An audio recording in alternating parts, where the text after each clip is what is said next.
Boa noite, seja bem-vindo ao Vivendo a Palavra e hoje estamos aqui com o pastor Sidney, da família Church. É isso, né, pastorzão? Família de Deus Church. Família de Deus Church. Uma igreja abençoada, já estive lá com o pastor, foi uma alegria estarmos juntos, uma igreja linda.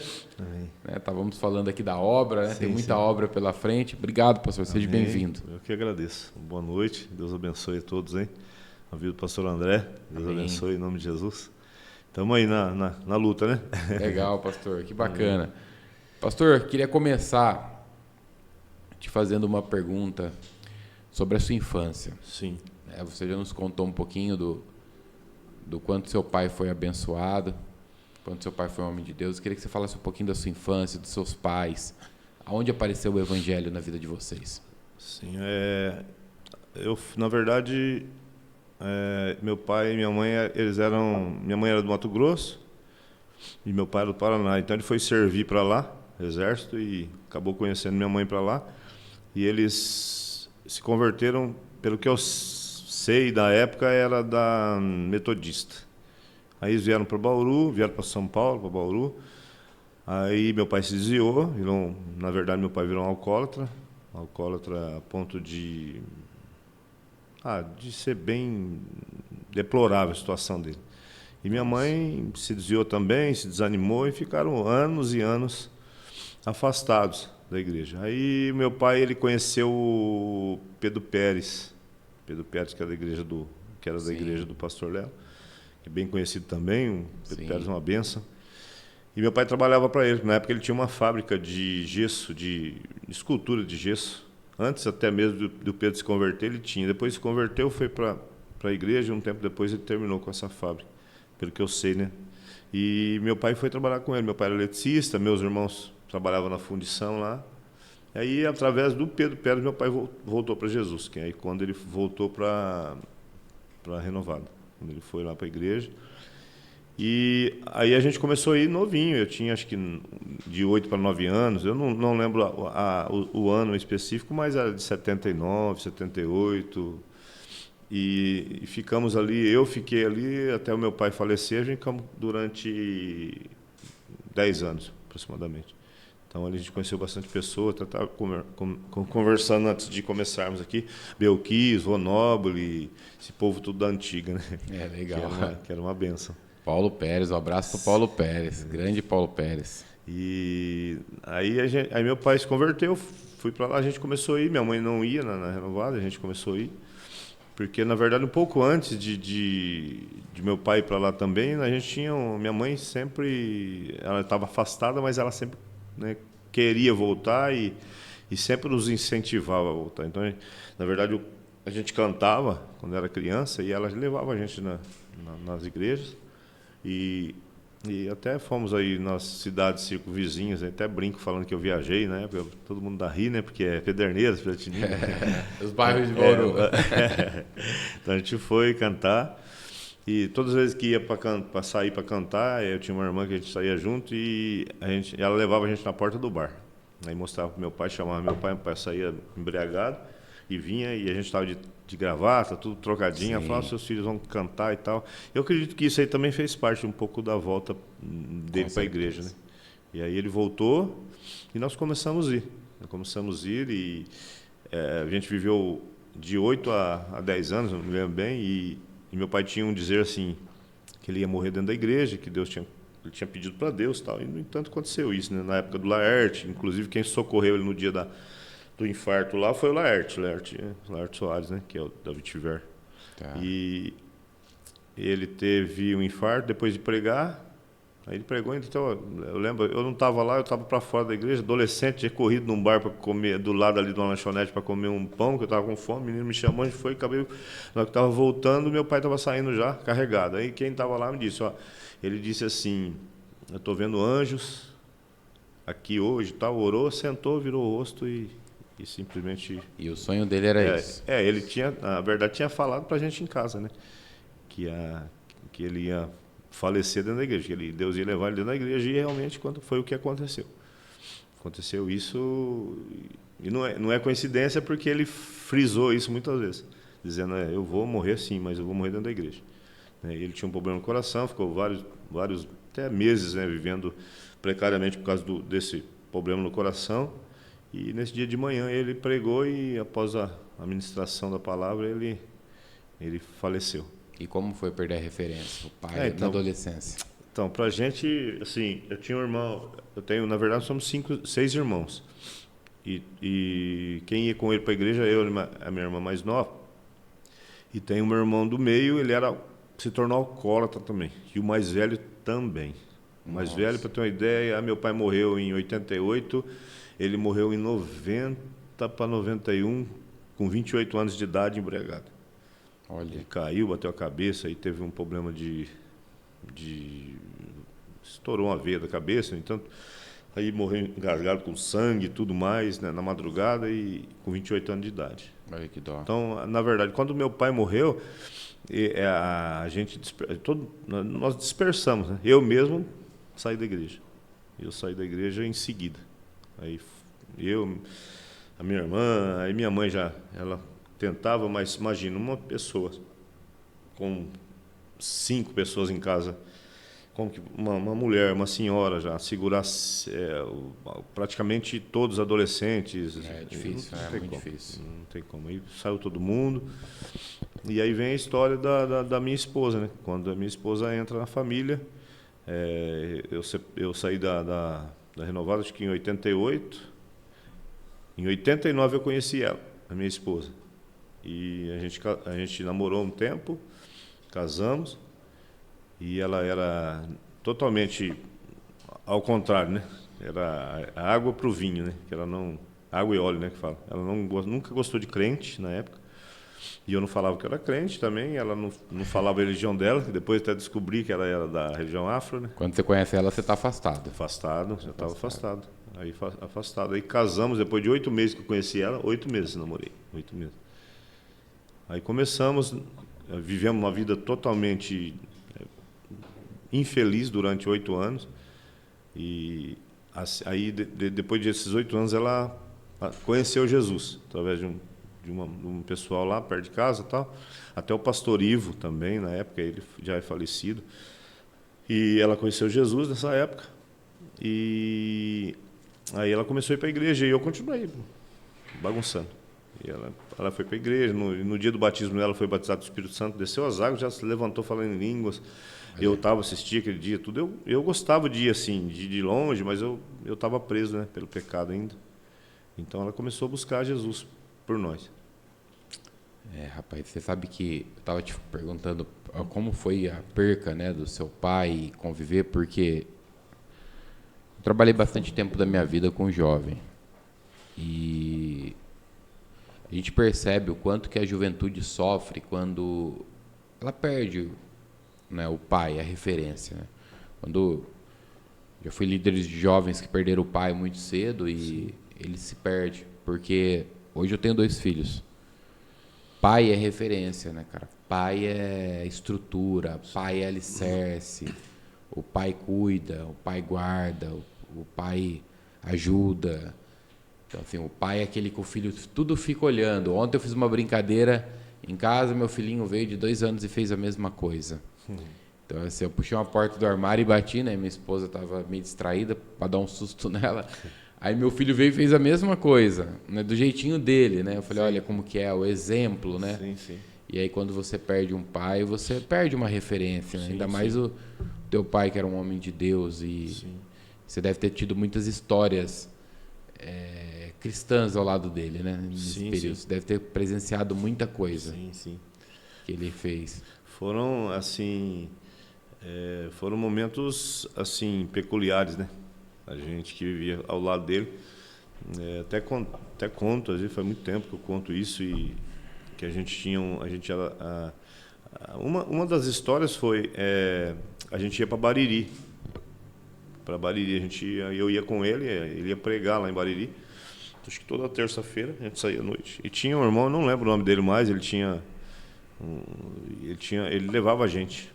Então a gente foi, e voltando de lá para cá, já era bem tarde, porque acaba o culto, aí conversa, vai, isso lá dava lá meia-noite, 11h30, 1h da manhã, não lembro mais o horário.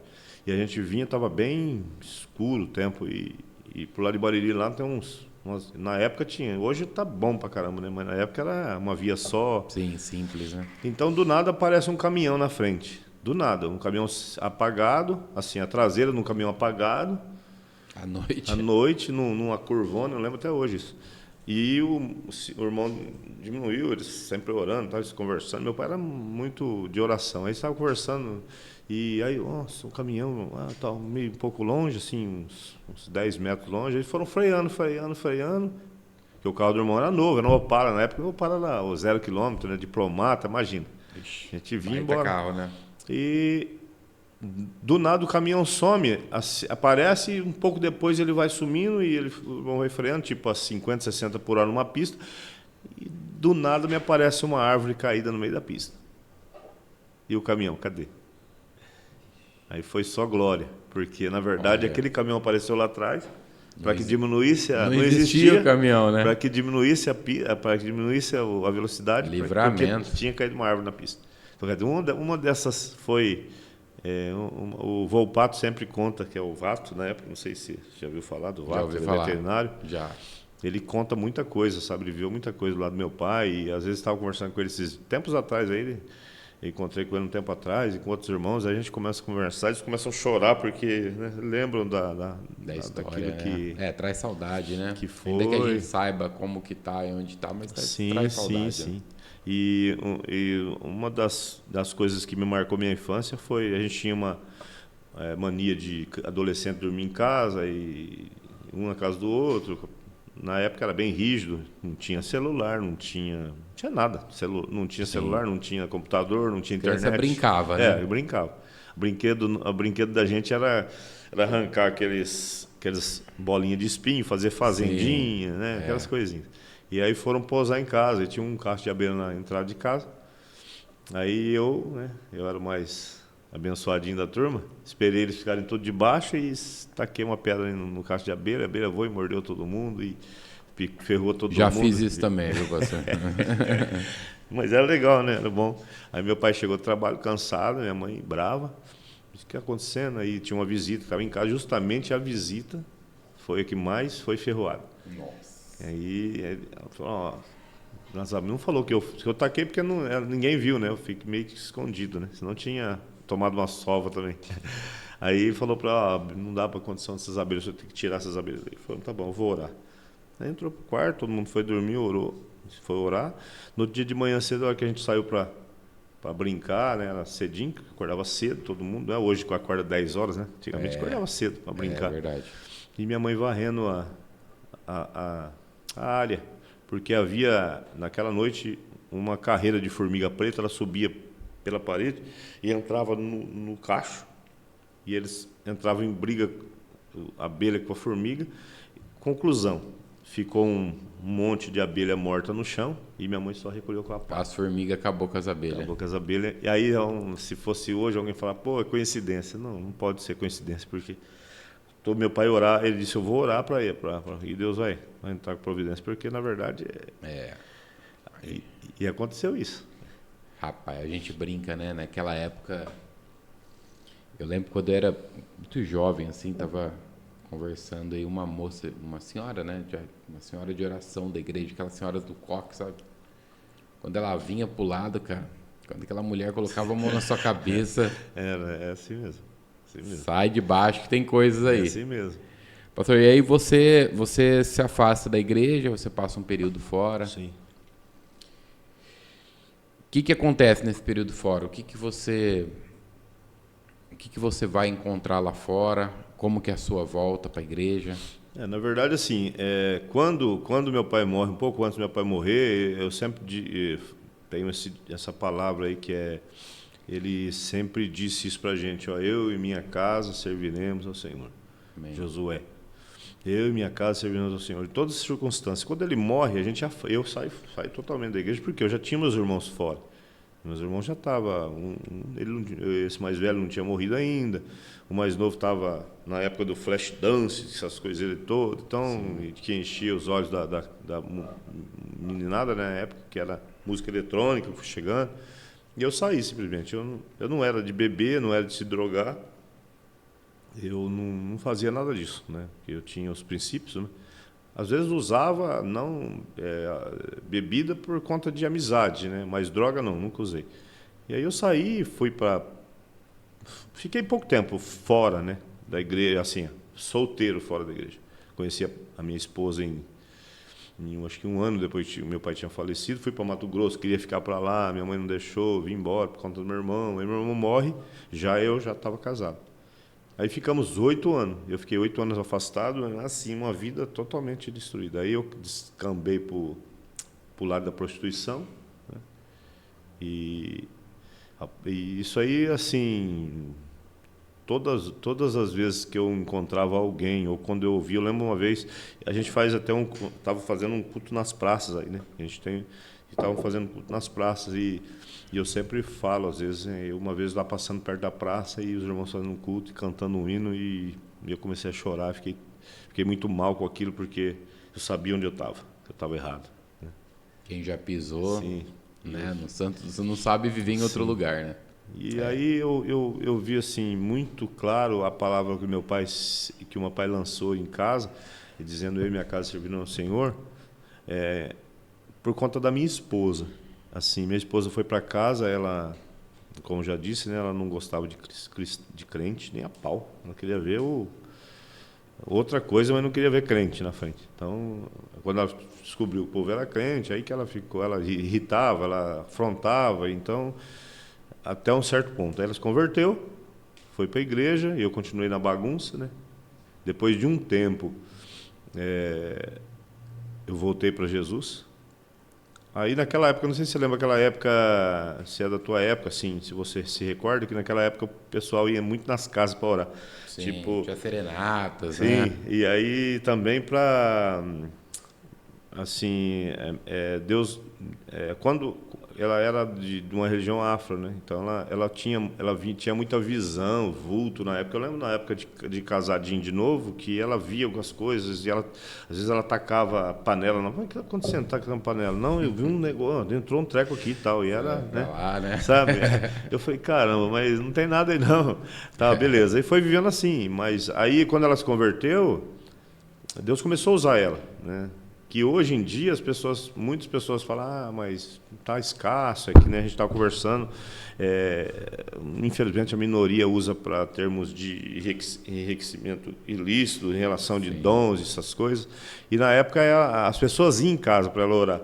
E ela já era nova convertida, só que Deus começou a usar ela e as pessoas começaram em casa. E aí a gente era numa igreja que ela ia, o pastor dela morreu. Aí fomos para uma outra, que não é de Bauru, era de Maringá, uma igreja bem grande lá. E o pastor teve um problema de pecado, adultério aqui, e fechou a igreja. A gente ficou meio que. Aí ela continuou orando, as pessoas iam em casa orando, e a gente orava junto e tal, ia para monte. Aí começaram as visitas nas casas. O pessoal começou a chamar. Não, eu precisava de uma oração. Aí a gente começou a ir. Foi eu, ela. A princípio foi eu e ela. E nós íamos de ônibus nas casas, oravam. Aí as pessoas aceitavam Jesus, outras se reconciliavam e começamos a ir. Aí depois eu lembro que eu tinha uma vida muito, assim, muito difícil, né? Eu parei eu não quis. Na verdade, meu pai disse: ó, você estuda ou trabalha? Aí eu não gostava de estudar, Foi trabalhar. fui trabalhar. Aí eu partir para o lado pior da história, que na época, assim, é um trabalho digno, lógico, mas pedreiro, imagina, Trabalho pesado, né? pesado e não era escasso, só tinha quem. E aí eu fui me virando. E passei um apuro danado, aí a gente comprou um carro bem velhinho, que o nome dela até é Joaninha, que chama, o apelido, era uma TL azul, né, que tem aquele motorzão atrás, e a gente fazia visita nele, fazia eu, a minha esposa, que hoje é pastora, meu irmão acabou indo para a igreja através da minha esposa, a gente fizemos campanha, ele estava no mundão, ele foi para Ele quadrangular tá na com época, vocês hoje. está há 21 anos já. Olha que legal. Aí foi para a igreja, hoje ele é pastor auxiliar lá, aí tem uma moça que ela trabalhava com a minha irmã na época, Era uma moça, assim, bem judiada também, psicologicamente e tal, tinha problema. Tinha bastante problema na sua vida sentimental, aí acabou a minha esposa, eles acabaram se encontrando, né, nesse meio caminho, e ela trabalhou muito na vida dela, e aí hoje fazem 21 anos que ela está com a gente também, que chama a Patrícia, e ela ia também. Então ia eu, pastora, o meu irmão, a Patrícia e uma irmã minha que hoje não está mais com a gente. E eu lembro até hoje, eu tinha o violãozinho do meu pai antigo, bem antigo, meu pai tinha, bem velhinho, e eu tocava só 3 notas, né? E como eu cantava, eu não sabia tocar. Eu tocava 3 notas, a gente ia. Conclusão, a gente ganhou 40 almas para Jesus. Olha, nessa casa em casa. Casa em casa. E fazíamos culto dentro das casas. Dentro das casas. E eu pregando, minha esposa orando, e Deus usando ela em revelação, profecia, né? Não é aquela profecia que revelação que revela todo mundo, sabe? Que ela, sim, sim. Mas é aquilo direcionado por Deus mesmo, e fomos crescendo em relação a isso. No entanto, o milagre que aconteceu quando o meu pai era vivo, que eu via acontecer em casa também. Eu sempre conto isso, que a gente 5 filhos, meus filhos são tudo um próximo do outro. Tipo, tem uma de 33, uma de 28, um de 26, um de 25, 24, então é tudo próximo. Então a gente dormia tudo num quarto só. E na época eu estava passando uma situação muito difícil mesmo, não tinha alimento, né? Na verdade a gente comia, ou a gente às vezes escolhia, a gente comia ou as crianças comiam. Isso eu vivi isso. Infelizmente eu vivi isso. Nossa, isso é difícil, né? Eu vivi isso. Hoje, graças a Deus, Deus mudou a situação, a história, muitos anos atrás, glória a Deus por isso. Mas os meus filhos mais velhos viveram isso. Nossa. E a minha esposa, uma certa feita, até foi, a gente estava para dormir já, ela disse: bem, acabou o leite, não tem leite, as crianças não têm leite. E eu falei: caramba, e agora? Eu falei: 10 horas, 11 horas da noite, não tinha como. Ela falou: não, tá bom. Pegou, encheu a mamadeira de água, levantou para o céu, isso eu lembro até hoje. E orou, falou: Deus, ó, o Senhor transformou água em vinho, a gente não tem. Transforma essa água em leite. Uau. E automaticamente, se você for olhar pelos olhos carnais, você vai olhar e falar assim: a água ficou branca, né? Ficou leitosa. Não, ficou normal. Ela orou, a gente orou, ela deu essa mamadeira para minha filha. Ela estava com fome, que é a mais nova. Eu até brinco com ela que é a gordinha, porque tomou do leite santo e ficou gordinha, né? E ela mamou a mamadeira inteira. Mamou. E ela acordava. Criança, você sabe, você tem filho novo, você sabe. Sim. Que acorda várias vezes na noite para mamar. E naquela noite especificamente, ela mamou, aquilo era umas 10 horas, ela só foi acordar 10 horas da manhã do outro dia. Totalmente satisfeita. Os milagres, o mistério de Deus, né, cara? Porque assim, o que é milagre, o que é mistério, ninguém sabe, ninguém vê, você não vê. Às vezes, humanamente, a gente imaginava que aquilo ali transforma essa água em vinho, né? A gente não... Sim. Não, vai ficar Bordeaux, tal. Sim, não. Sim. Mas é o poder da palavra, o poder de acreditar, de profetizar, de declarar, né? Cara, que incrível.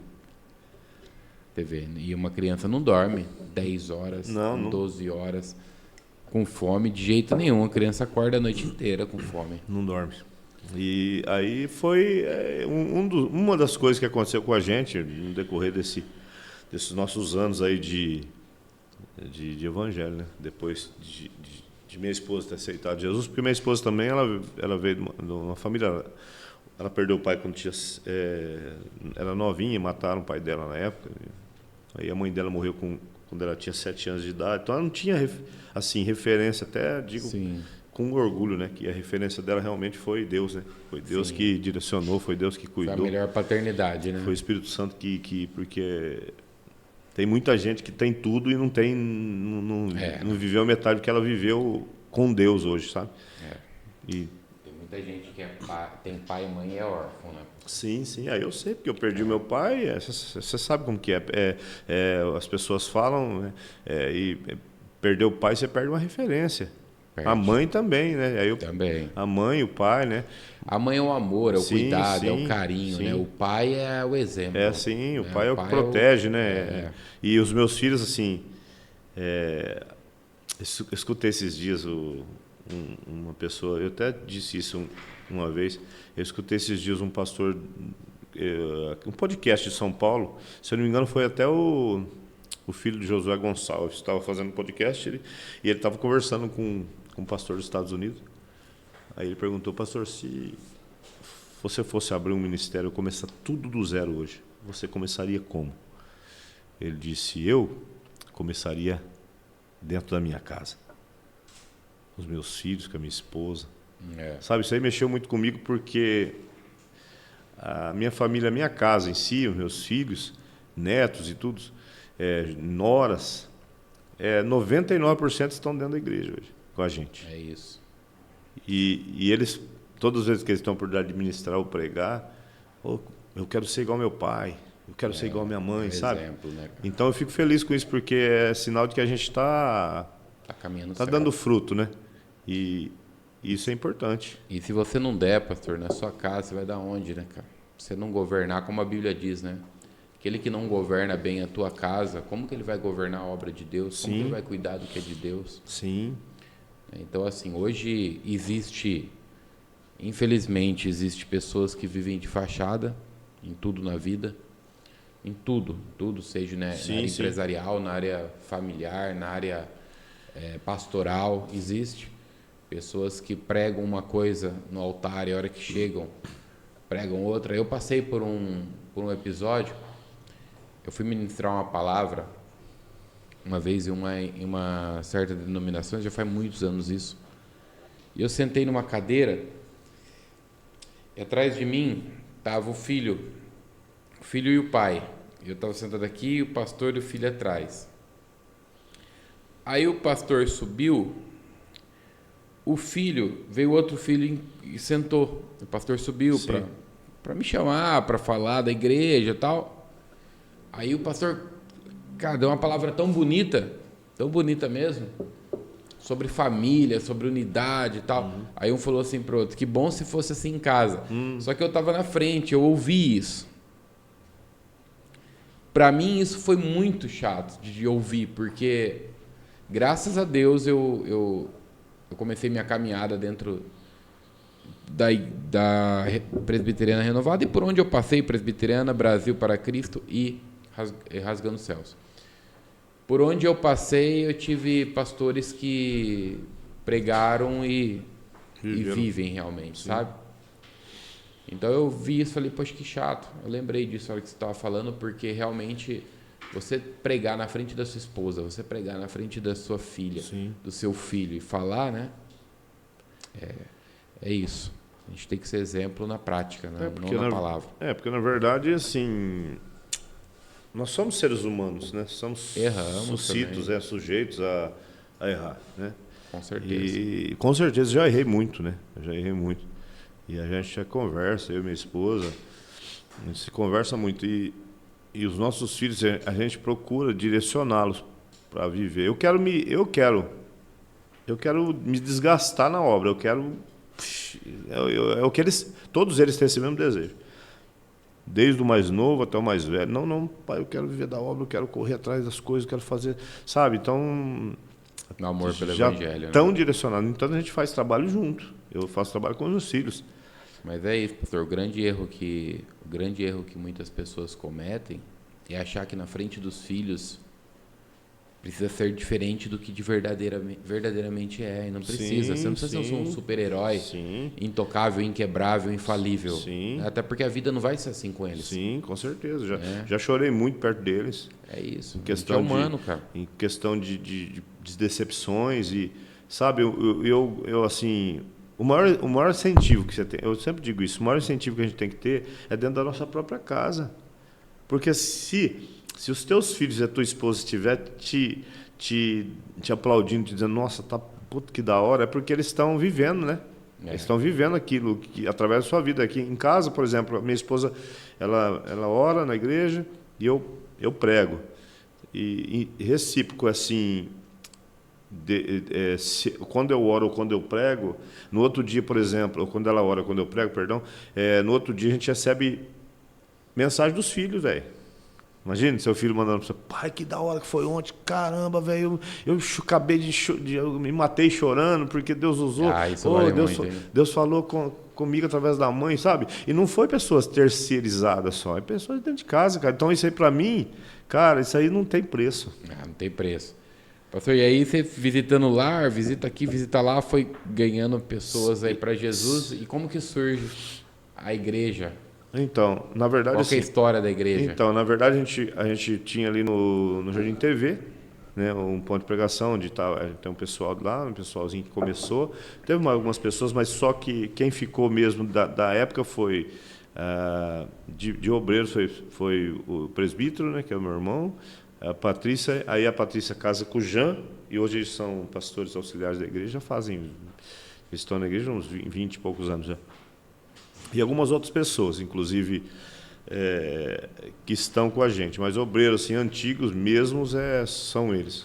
Aí veio um pastor de fora, da Renascer, inclusive. Ele era da Renascer, veio de São Paulo para cá. Aí veio para cá e a gente conheceu, porque na época tinha associação de pastores e nós fizemos a teologia por lá, fizemos os estudos tudo por lá na época, ficamos anos lá. E ele viu o trabalho da gente. Aí eu já era presbítero, porque eu tinha ido para outra igreja, o pastor tinha me ungido e tal. Aí ele falou, gente, vocês não podem ficar assim, cara. Vocês não podem ficar sem ser ungidos, com esse monte de gente tá de vocês aí, até... Vamos ungir vocês. Eu fiquei meio assim, vamos ungir pastores e tal, fiquei meio assim. Não é que eu não queria, mas fiquei meio temor, né? Eu e minha esposa. Sempre tem, né? Porque não é assim, não, me unge, vai, unge. Não. Falei, tá bom, aí vamos uma hora lá, tal. A gente orou e tal, e Deus confirmou, e ele ungiu a gente a pastor, tivemos a unção de pastor, e abrimos o primeiro salão, lá na Maria José Losnac, o nome, ali no São Geraldo, um pouquinho para cima do Superbom, do de cá. Aí começamos ali. Aí dali a gente ficou um tempo, aí queríamos reformar o salão, porque ele não era tão grande, era pequeno, cabia acho que umas 100 pessoas. E queriam reformar, o dono não queria que reformasse, mexesse, não tinha como ficar, estava muito precário.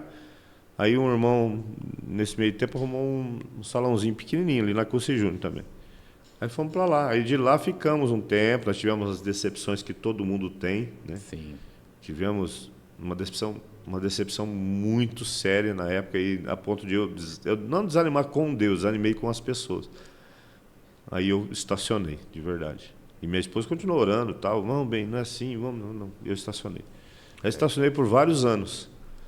Aí meus filhos foram crescendo e tal. Aí uns 2 anos para cá, um ano e pouco para trás, o do meio, que é o Gabriel, ele deu um pulo, sabe aquele pulo assim? Não, ele chegou em casa, eu lembro, estava deitado na cama assim.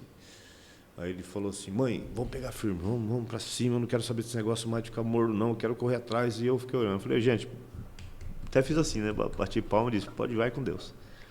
Deixa eu quieto, gente. Vai vocês. Tá bom para mim. Tipo assim, eu vou pro céu, tá bom demais. Já trabalhei, acho que, eu sou novo, né? Eu não sou velho. Mas eu acho assim, naquelas decepções da vida, porque eu já passei por muitas decepções dentro da igreja. Imagina. E aí eu acabei me desgastando, fiquei triste. E ela falou, não, filho, vamos, eu vou, tal, vamos sim, tal. E eu falei, gente, deixa eu quieto. Ele olhou, pai, não, deixa eu quieto. Fiquei. Cara, mas, de verdade, naquela semana foi uma coisa tão incrível, que ele começou a orar, né? Começou a orar, minha esposa sempre foi de oração. Eu chegava do serviço, pastor, eu abri a porta da minha casa, arrepiava já, da presença de Deus em casa. Você sabe quando Deus está ali, sabe? Eu abri a porta, arrepiava tudo o corpo. Falei, Jesus, que é isso? Aí eu escutava a minha esposa lá no closet orando, a minha filha que não orava muito, no quarto dela orando, e ele gritando, se esmurrando no quarto de orar de longe. Eu falei, Jesus. Vocês estão animados mesmo. Aí eu falei, como que eu vou ficar fora disso? Como que eu vou ficar fora disso? Os caras estão crentes. Aí comecei a chorar, aí todo dia eu chegava, todo dia a mesma coisa, que a gente morava junto, né? Que ele fiz questão. Nessa época, eu acredito sim, que tudo tem um propósito. Né? Ele, pai, quero morar com vocês. Pô, gente, vocês são casados. Não, quero morar com vocês. E aí a gente acabou entrando em consenso, e fomos para uma casa bem grande e moramos tudo junto. E nesse ano que a gente morou tudo junto, que foi o ano daquela reviravolta, sabe? Aquela virada. Aí a Virou a gente chave. já tinha vontade de ir para um salão maior, né? Que você inclusive foi pregar lá. Sim. A gente já tinha vontade, eu não tinha vontade mais de nada, né? De só deixa eu, vou pregar, vou fazer minha parte, deixa eu. Então aí deu aquela virada de chave nesses dias. Aí Deus já começou a preparar tudo, salão. Aí eles foram ver, todo empolgado, não, salão e tal. Aí fomos, Deus preparou a reforma, reformamos tudo, salão. E aí eu costumo dizer que hoje a gente foi para um novo salão e a gente vai fazer um ano agora, dia 22 de outubro que a gente está lá. E aí a gente, não que esquecemos a história lá atrás, mas viramos uma chave para viver uma nova história. Né? E você sabe, pastor, pegando um gancho nisso, daí você já conclui essa história, mas é importante falar isso, porque nós estamos vendo a cada dia muitos pastores. A gente fala com muitos pastores, tem muitos pastores nessa situação. Sim. De ter tido uma frustração com algum líder, ter tido uma frustração com algum membro, ter tido uma frustração com o ministério, e ele estacionado. A maior estratégia do diabo com a igreja é estacionar os líderes, porque se ela estacionar os líderes, a obra não vai avançar. Sim. Então ela estaciona os líderes, e isso acontecia desde lá de Israel, né? Você via os grandes homens de Deus em algum momento ficar estacionado, e Deus vinha lá e levantava os profetas, falava assim, ó, vai lá e dá uma sacudida, fala para ele que se ele não reagir, eu vou pegar ele, né? Vou pegar ele na voadora, como diz meu pastor lá. E Deus dava aquela agitada, e aí ia lá o profeta, profetizava sobre aquele lugar. Gabriel foi um profeta, sua esposa foi um profeta, sua filha foi uma profeta. Sim. E que profetizaram sobre a sua vida. E eu preguei na igreja quinta-feira passada e eu disse algo que eu ouvi do Marcos Salles. O Marcos Salles disse assim: num vale de ossos secos só tem lugar para o osso e para o profeta. Qual que você quer ser? Verdade. Ele disse: não tem lugar para dois. Ou você é osso ou você é profeta. Ele falou: só tem. Cara, isso penetrou dentro do meu coração. Sim. Porque eu falei: cara, hoje tem muita igreja que está sendo osso. Sim, sim. Sim, com certeza. E não está ouvindo a voz de Deus para viver o que tem que ser visto. Aí você vê uma igreja e fala assim: pô, por que essa igreja está. Mesma igreja faz 30 anos no mesmo lugar, com o mesmo povo, e não. Sabe? Só vai ali, faz o culto de domingo e vai embora. Isso assim, com todo respeito aos pastores que nos assistem, mas não é o que Deus quer. Sim. Deus não quer uma igreja de domingo. Deus não quer uma igreja que faz culto e vai embora. Deus quer uma igreja que vive a igreja, uma igreja evangelística, uma igreja de causas sociais, uma igreja de amor, uma igreja que vai no lar. Sim. Porque é só lembrar do começo, né, pastor? Você não começou desse jeito, você começou como? Visitando, indo no lar. É isso que Deus quer. Sim, sim. Então, cara, quando você vê isso, você fala: meu, é o tema do nosso podcast, vivendo a palavra. Sim. Viver verdadeiramente aquilo que a palavra diz, né? Sim, e, na verdade, assim, eu vivi esse tempo de mornidão, assim, não, entenda, não com Deus, né? Não é questão de pecado, né? É questão decepção de conforto. De pessoas, Ali, decepção com pessoas. E eu aprendi uma coisa, a minha esposa sempre fala: bem, a gente não precisa, não vamos olhar para ninguém, não, vamos caminhar, vamos fazer a nossa parte. E assim, mas eu entendo, assim, os pastores, né? Que principalmente quem está nos ouvindo, está vivendo esse não, sim, é compreensível. Né? Porque é muito doído isso, é notório que machuca muito. Machuca. Né? Machuca muito. E de pessoas, às vezes você recebe pedrada ou levante de pessoas que se não fosse amigo, você não sentia nada. Porque se o inimigo vir fazer uma coisa contra você, simplesmente é um inimigo. Acabou. Agora, quando é um amigo, quando está dentro da sua casa, quando come no seu prato, quando come na sua mão... Aí dói, porque vem da onde você menos espera, justamente, né? E aí não foi só no meu caso não foi só uma vez, foi algumas vezes e vai minando a gente, né? Mas, cara, tem uma má notícia para te dar, é capaz de acontecer mais. Sim, então, assim, com certeza. Infelizmente, vocês estão muito novo aí na caminhada. Sim. E tem muito a fazer ainda pela obra. Mas assim, o que eu posso dizer para você é o seguinte, hoje eu estou vacinado mesmo, de verdade. Então a gente já, depois disso, inclusive, a gente Pode recebeu vir. algumas coisas, algumas pedradas em relação a isso, mas amém, glória a Deus. São experiências que Deus nos prepara, Sim, né? sim. É igual quando, assim, ó, nunca trabalhei de pedreiro, mas um dia eu inventei de querer fazer uma cerca na chácara lá. Eu fiquei com a mão toda arrebentada, tudo cheio de bolha. Aí depois, na outra semana, eu fui de novo, arrebentou um pouco menos. Na outra eu fui de novo, já não arrebentou mais. Sim. É isso, cara. A primeira pedrada dói, a segunda você dói um pouquinho, na terceira você já acostumou. Vai criando uma casca, né? Criando uma casca. Vai criando uma casca.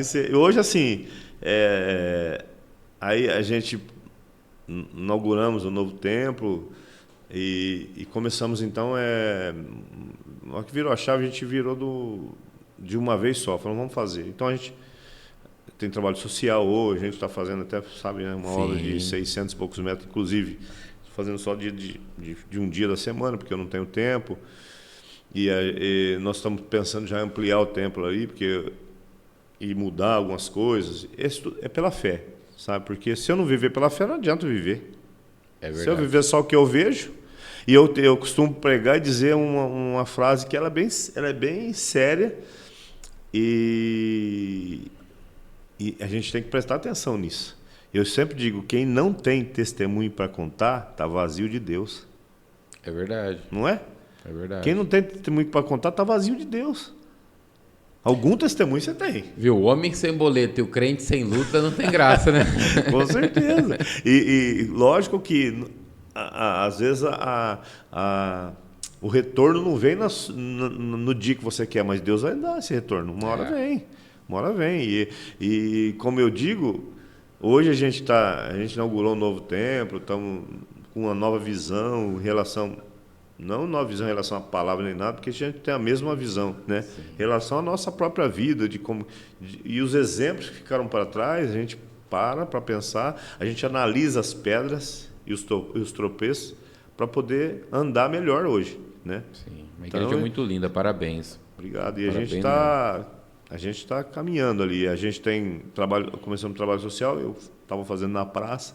Só que eu sou muito assim, né? Eu, minha esposa, tal, a gente sou muito assim, a gente presta atenção, tá dando fruto não? Então vamos que nem pescador, né? Você vai ali, eu já pesquei muito. É, exatamente. Jogou tem um lugar que pescador vai, que a minhoca tá branca, o cara tá ali, não sai dali, vai ficar frustrado ali. Então a gente parou de fazer o culto na praça, porque a gente não viu muito assim no tempo que a gente fez, e começamos então um drive-thru, que chama drive-thru. A gente faz nas ruas. Eu tenho visto na rede social, muito cara, legal. Pensa, num trabalho que dá resultado. Dá resultado. Pessoas já param chorando. Que benção. Sabe? Já tem várias pessoas que foram para a igreja depois do drive-thru. Chega na igreja e fala, o pessoal fala, imagina, você está ali trabalhando e começa a colher fruto, o povo faz uma festa terrível. Legal. Chega lá, tem alguém aqui visitando? Tem, drive-thru. Foi eu perguntar um dia do drive-thru, levantou 3, 4 pessoas na mão. Cara, a igreja caiu em glória. Por quê? Porque é resultado de um trabalho que Deus está aprovando e a gente está fazendo. E eu creio que todo domingo a gente vai. Nós vamos todo domingo das 10 a meio-dia. De domingo. E o que vocês fazem, pastor?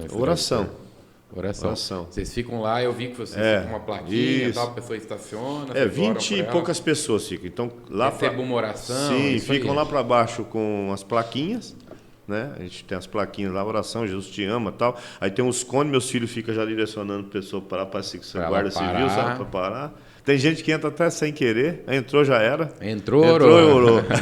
Aí a gente ora, a pessoa chora porque está com problema no casamento, problema na vida sentimental. Quem não precisa de uma oração, né, pastor? Quem não precisa de uma oração? E eu vou falar, é um trabalho que a gente pretende continuar mais. A gente faz a lembrancinha para a pessoa levar e tal. Tudo bem, que não é todo mundo que você ora que vai, mas existe uma semente plantada, né? Sim. E quando você profetiza na vida da pessoa, quando você lança uma palavra, não interessa, ela vai longe, mas ela vai ficar ali guardadinha. Um dia ela vai nascer. Você está me falando aqui, está me dando uma ideia para mim propor para o meu pastor. Sim. Nós estamos na Rodrigues Alves, né, pastor? Imagina. Vixe, eu até falei esse dia. Coloca uns cones ali, entra ali e sai pela outra porta, né? Até falei para os meus filhos, para a pastora, minha esposa, falei, bem, Já pensou se Bauru tiver um drive-thru em cada vila, cara? Cada igreja Fazer um drive-thru. movimento desse. Cara, a gente põe aquela barracona assim, ó, na rua, fica metade onde vai estacionar o carro e uma parte em cima da calçada, o pessoal fazendo uma festa. E a igreja, ela presta um serviço à comunidade incrível, porque a igreja, ela tira pessoas do alcoolismo, ela tira pessoas da droga, a igreja tira pessoas da depressão, cara. Não a igreja, mas Deus, né? Através da palavra de Deus, através da... É incrível isso. Incrível. E esse trabalho que a gente está fazendo é muito importante. Assim, tem pessoas na igreja, inclusive nessa situação aí. Me procurou a pastora, me ajuda. Eu vi vocês fazendo lá, eu recebi uma oração, sentindo que o coração estava perdendo minha família. Cara, tem testemunho lindo ali já, de pessoas que estavam... ia divorciar no outro dia. Era sexta-feira, no domingo, teve um caso lá, que um casal foi na igreja no domingo e ia se divorciar na segunda-feira. Não quis mais divórcio. Foi lá, o juiz falou: peraí, eu não ia assinar hoje, não quero assinar mais, eu quero continuar casada, nós vamos para cima. E está na igreja lá, sabe? E pessoas que estavam no alcoolismo, chegou: pastor, me ajuda, pelo amor de Deus, eu quero sair disso, estou perdendo minha família, vamos orar junto, vamos, sabe, através disso, e saqueando o inferno, né, na verdade. Isso aí. Saqueando o inferno. Isso aí. Nossa, até uma vez um amigo falou assim para mim, ele falou assim: pô, pastor, é muita igreja em Bauru. Eu falei: não, é pouca. Sim. É pouca. Bauru precisava ter mais igreja. Sim. Cada esquina você tinha que ter uma. Sim. Porque quanto mais igreja você tem, mais pessoas adorando a Deus você vai ter. As igrejas têm que estar alinhadas, obviamente, na visão, né? Com certeza. Alinhado com Cristo, né? Sim. Porque não é tipo, abriu a igreja só e... Não, vou lá abrir. Não, é da forma que você está falando, né? Porque se tiver uma visão de Deus, cada esquina você tem uma possibilidade de alguém entrar, um missionário, e né? aceitar Jesus e voltar para Jesus, porque a gente estava fazendo um levantamento em relação às igrejas, as maiores igrejas, interessante, mas a maior igreja que existe, é uma comunidade, né, que existe, é o desigrejado, velho. É o desigrejado. Pessoas que machucaram, saiu da igreja, outro não sei. Dizem que em Bauru tem uma igreja, vou dar um número aqui, 130 mil cristãos, 130 mil que não é e 130 mil desviado, mais ou menos por aí. Então, ou seja, você tem 260 mil para buscar. Sim. Mais ou menos. Então, assim, você fala, poxa... Ou seja, um terço está na igreja, o outro não, o outro está desviado. Já passou por algum motivo, teve alguma frustração. Sim. Porque, assim, se nós, como pastores, temos frustração e temos vontade de parar, você imagina que temos um pouco mais de alicerce. Imagina uma pessoa que não tem essa bagagem, não tem esse conhecimento, né? Eu sempre digo assim também, que o que falta para a gente, pouco, pastor, eu não tenho telhado de vidro. Aliás, todo mundo tem um telhado de vidro, né? Tem um telhado de vidro, perdão. Está faltando um pouco para a gente compaixão. É o amor, né? Porque a compaixão, ela é você colocar para dentro de você a miséria do outro, né? É o que Jesus fez com a gente. A miséria do outro. E esses dias eu estava orando e eu falei com Deus, falei: Senhor, eu quero, sabe, e eu comecei a lembrar de algumas pessoas que eu estou orando, cara, e me deu um sentimento tão, sabe, choro, de angústia pela vida da pessoa. Porque aí eu falei: Senhor, muito obrigado, porque... Sentir a dor do outro, né? Você sentir a dor do outro, porque quando você começa a sentir a dor de outra pessoa, você começa a se preocupar. Não, porque a maioria das pessoas, não, tá indo para o inferno porque quer, não sei o que, e não é. Às vezes a gente... falta compaixão com a gente. Eu estou dizendo para mim mesmo, porque eu oro para Deus dizendo: Senhor, eu preciso de ter esse sentimento que Jesus tinha. Sim, você sabe que no podcast anterior eu fiz com o Eli e me lembrei agora disso aqui. A gente estava falando sobre o filho pródigo, sobre a parábola. Sim. E ali o problema, o filho pródigo optou por seguir a vida dele, pegar as coisas e ir, depois voltou. Assim como um dia eu já saí, voltei, o pastor também saiu e voltou. Mas o grande problema do filho que sai e volta é o irmão. Sim. Porque o irmão se levanta para o filho não voltar. Em vez do irmão abraçar, o irmão se levanta para o filho não ter benefícios mais. Ah, não, ó. Saiu, voltou, voltou. Ah, olha, tinha um ministério, o cara era pregador da palavra. O cara voltou, então você vai lá, tá? Você vai lavar banheiro. Sim, Um exemplo. sim. Ele quer humilhar o irmão na volta, que não é humilhação para ninguém, Sim, lavar um sim, banheiro, com não certeza. entenda isso. Mas é que o chamado do cara era outro, a visão do cara era outra, o crescimento dele era outro. Não, ele quer humilhar o cara na volta, falar, não, você vai dar as coisas para ele, você vai dar um churrasco para ele, você vai dar uma festa para ele para a volta, você vai abraçar esse cara na volta, mas esse cara falou mal de você, esse cara falou mal da gente. Mas e daí, cara? E daí? Jesus foi para a cruz por amor, Jesus derramou sangue por amor, Sim. E não se importou com o que você fez ou deixou de fazer. Sim, sim. Né? Então, a compaixão realmente fantástico. E a gente tem que levar para esse lado, né, na verdade, porque a gente já teve lá, né? Eu já tive lá. Eu também. E eu sei que a verdade é que falta compaixão. Falta compaixão. Eu sempre oro e falo para Deus, eu quero ter esse sentimento que o Senhor tinha. Porque quando Jesus curava, como que era? E sentiu compaixão. Orou, pum, já era. Ele chorou quando... Eu estava lendo hoje cedo, ele chorou quando Maria e Marta estavam chorando por Lázaro. Ele sentiu, se compungiu, sentiu compaixão. Sai para fora aí. Você entendeu? Então, é nesse sentimento que a gente vê Deus agir na vida da gente. Loucura, né? Sim. Cara? Imagina um negócio desse. Sim, eu gritar, sai para fora. E você sabe que eu tenho um sentimento assim... Eu sempre não me culpo, sabe? Mas a gente tem... Jesus disse assim, se você crer, você vai fazer obras maiores do que eu fiz. Porque ele ficou 3 anos. A gente vive 70, 80 anos. Sim. E não faz um terço que Jesus fez. Sim. Aí, às vezes, eu passo perto de um cego, cara, eu choro.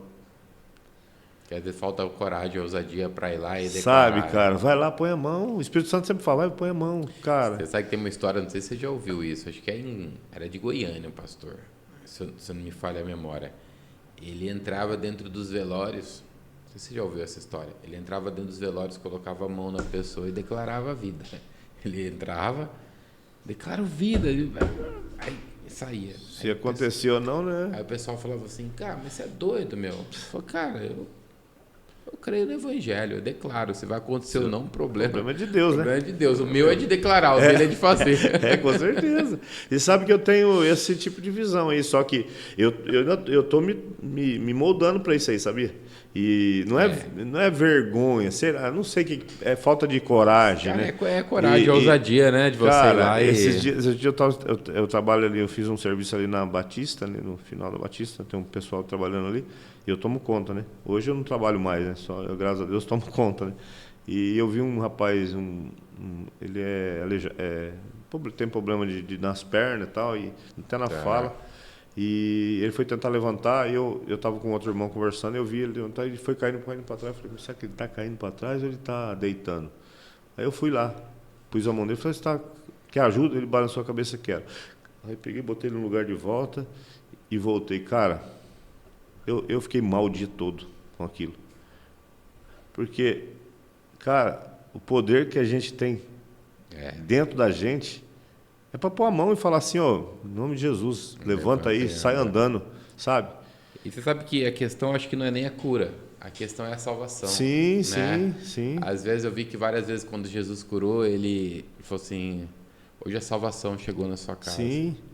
Porque a questão não é nem a cura. Às vezes você vai lá e vai declarar a cura e tal, e às vezes não vai acontecer. Não, sim. Porque não é, né? Quantos hospitais que a gente já foi orar por irmãos nossos que ele morreu? Morreu, sim. Vários. E também já oramos também, a pessoa foi curada. Então, assim, já aconteceu as duas coisas, sim, né? Com certeza. Mas o legal é que, assim, morreu, mas morreu crendo em Deus. Sim. Morreu salvo. Sabe o que o Espírito Santo me falou? Um dia desse, eu vi várias pessoas assim, mas estava especificamente a mãe, o pai na frente, o pai, a mãe, e o filho com a mão no ombro do lado, cego. E eu disse, Deus, por que eu sou tão covarde, né? Por que eu não vou lá orar? E para esse povo aí, para um pouquinho, posso orar por você? Acabou, não tem nada demais nisso. Sim. Aí o Espírito Santo falou assim, mas você já parou para pensar que tem pessoas que não querem ser curadas? Tem. Porque a cura depende de 2 fatores, né? 2 fatores. Da sua fé Sim. e da vontade de Deus. Sim.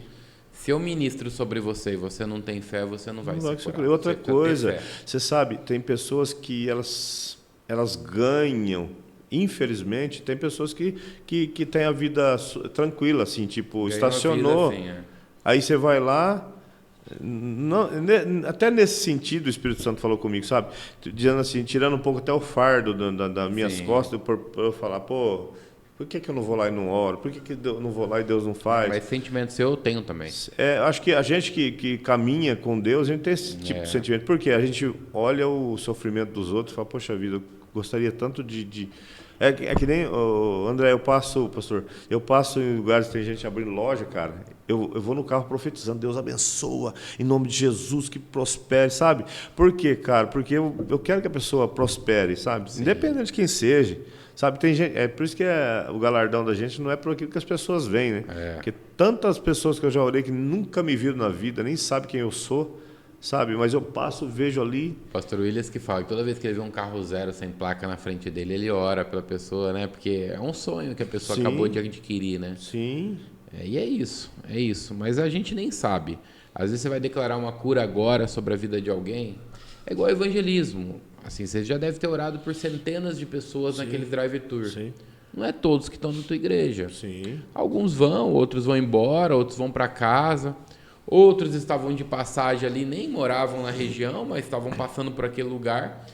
Em algum momento procuraram outra igreja e vão falar, pô, um dia um pastor orou Sim. por mim lá, um irmão da igreja orou por mim e o Espírito Santo tocou no meu coração.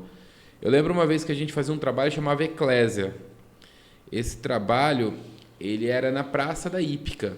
Nossa igreja ia na Praça da Hípica, eu era líder de jovem, e a gente começou esse trabalho porque uma vez eu fui na igreja do pastor Fred, lá em Bertioga, e eles fizeram um trabalho beirando um mar, numa pista de skate. Então tinha os jovens ali, eles foram ali, e eles têm um trabalho ali. Eles começam a tocar violão, pregar o evangelho, e aí aqueles jovens vão chegando e eles começam a pregar, falar e abraçar e orar para aquele pessoal. É um projeto deles.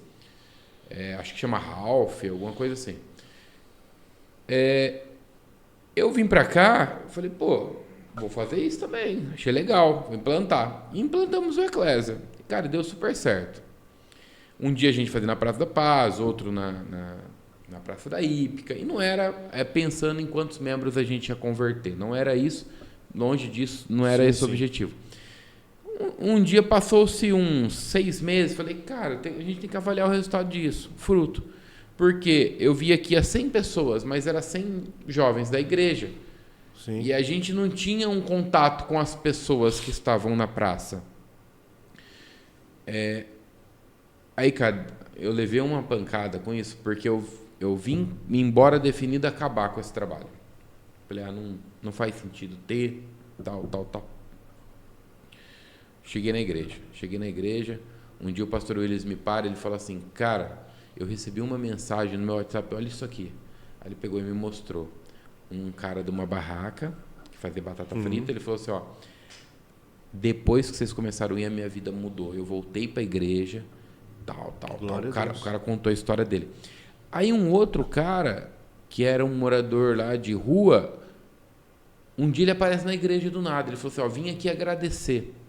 Porque um dia nós estávamos orando, ele foi pro meio da praça e foi, sabe, Sim. querer subir no poste, um negócio louco lá, sabe? Eu falei, o cara vai subir no poste, o cara tava muito louco. Aí esse cara foi lá, meu vestido, ele falou, queria agradecer porque eu estou indo numa igreja na Castelo Branco, mudei minha vida por causa daquela palavra que vocês... Eu nem sei quem pregou, quem não pregou, mas por causa da palavra que vocês ministraram lá nesses meses aí de praça. Às vezes, o fruto nós não vemos, não é imediato, mas está acontecendo.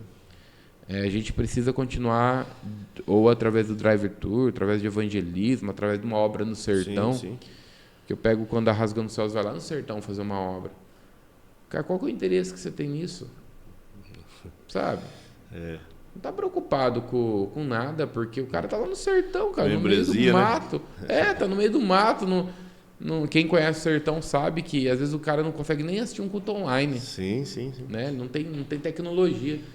Mas as pessoas são... É pro reino, né? É o que a gente É. fala lá no drive, lá a gente conversa entre a gente, o pessoal, umas 20 e poucas pessoas que a gente vai, e a gente ia até revezar, né? Aí o primeiro dia, vamos fazer o primeiro dia, gente, pra gente ver como que é, depois a gente reveza, pra não ficar cansativo para todo mundo. Ah, ninguém quer revezar. Todo mundo quer ir, né? Porque é muito gostoso. Aí a gente fala, gente, não interessa para onde vai, não interessa que elas vão, não é? Sim, Primeiro aceita Jesus, primeiro ela vai receber a palavra que ser cuidada, né? Acabou, ela vai para um lugar que alguém vai cuidar dela e ela vai viver uma vida com Deus a partir daí. Então essa é a nossa visão, né? O nosso foco. Muito legal. Pessoal, cara, quando a gente chegar no céu, você olhar para trás... Jesus fala assim, ó, olha a quantidade aí, isso aí é que vocês arrebanharam. Nossa. É isso. Ó, esses aí foi aqueles caras que você trabalhou com você, que você deu um bom testemunho. Eu gosto, eu tenho prazer nisso. Eu tenho prazer. Deus é minha testemunha, sabe? Eu tenho prazer nisso. É isso que importa. Eu tenho prazer nisso. É tudo que a gente faz por prazer, né? A gente faz por amor e não por interesse. Sim. Deus abençoa. Cara, se a pessoa...